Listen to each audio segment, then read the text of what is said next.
Winfield United Tecum Seed agronomist Robert Coster here on May the 28th with our next episode of the next 10 days. You know, who thought in April that 2020 could have got any crazier, but May showed up and it brought even more challenges to us. The first week of May we had unseasonably cool temperatures, a lot of frost damage on our corn. It really set it back.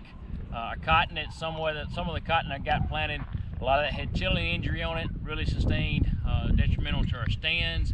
Had to replant a lot of our cotton, and then our beans got tinged. And unfortunately, this is the scene in a lot of areas this year, from central Alabama north and all the way to the East Coast. Is it just continues to rain day after day, really hampering our ability to get in the field. So let's talk about what we need to be focused on the next 10 days.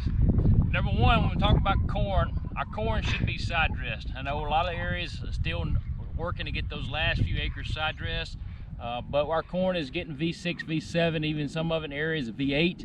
And like I said, with only 82 heat units to add a collar, we're getting there pretty fast. So we're moving past that reproductive area where we start determining number of rounds and length. And so our corn really needs its fertility on it pretty fast. If you got your side dressed out, great. I would take another tissue sample around V7, V8 into V9. Remember, we're still determining the length of the year.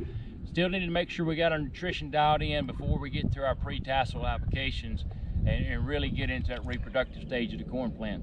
If you don't have your side dress application made, now's a great time in between rains to grab another tissue sample to try to tweak that application before it's able to be made. You know, next is our soybeans. A lot of our beans, we have beans stout from planted in late March, April, and some May beans, and some of these just now coming up. The really thing you need to focus on the next 10 days with soybeans is evaluating our stand, doing a stand count, evaluating, you know, what's our final population out there, but also looking for diseases. With this cool, wet weather we're having, the three main ones I think about is Rhizoctonia, Pythium, and Phytophthora. Those are really going to show up when we put a lot of stress and pressure on the seed treatments. And inferior seed treatments, especially on the fungicide standpoint, are really going to show out this year. That's the reason we talk about Warden CX all the time, having a high rate of fungicides and multiple fungicides, because we feel like we get great protection on those three diseases for an extended period. The other inferior seed treatments, lower rates of fungicides are going to start playing out, and you're going to have those issues with those diseases. So scout your fields. I'm not seeing any injury, any symptoms of Phytophthora or Rhizoctonia or even Pythium in this field. Our seedlings look really good. We pull it up, we can look at the root and the root system on it and the stem, and they look good and healthy. You can peel that back, put your thumb, kind of scrape that material back. If it's good and green and white down the middle, that's a healthy tissue. So scouting our stands of soybeans for disease is really important. A lot of areas got to be replanted on soybeans.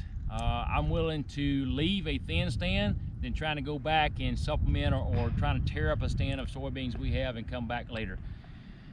Right now we're capturing sunlight. We're putting trifoliates on. This one will start putting trifoliates on when we got our first one started.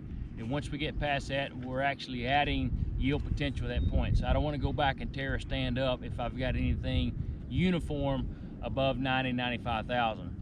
Last thing we need to focus on is the cotton. I looked at a lot of cotton the last few days, and some stands are weaker than we would like. And that's due to the cold, wet weather we had. Just putting a lot of pressure on our seed treatments, but also having some slug issues, seeing some issues with slugs out there. And we're starting to, believe it or not, getting a few thrips moving in. And I will say that the next 10 days, we really need to be cautious on our thrips. Make sure we're scouting for thrips. This cotton is not going to be able to handle any thrip injury this year, so we need to stay on top of that.